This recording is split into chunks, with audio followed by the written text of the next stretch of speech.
અને મોરબીના મહેલે પહોંચ્યા અને મોરબીના મહેલની માલિપા વિધવાનો મંત્રોચ્ચાર કરતા હતા અને બલિદાન આપવાની તૈયારી હતી।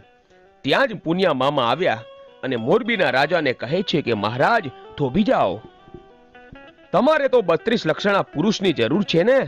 તો કે હા, તો હું જ 32 લક્ષણો છું, માટે તમે મારું બલિદાન આપો, પણ આ એકનો એક દીકરો છે એને રહેવા દો।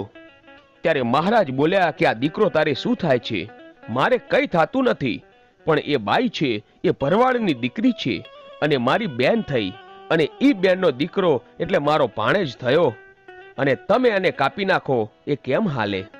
એ ભરવાડની દીકરીને મેં બેન બનાવી છે અને હું વચન દઈને આવ્યો છું કે હું તારો દીકરો હું પાછો લાવી દઈશ। તો મહારાજ મને કાપી નાખો, મારું બલિદાન આપી દો, પણ આ દીકરાને। આ વિડીયોનો બીજો ભાગ જોવો તો તમને મારી ચેનલની અંદર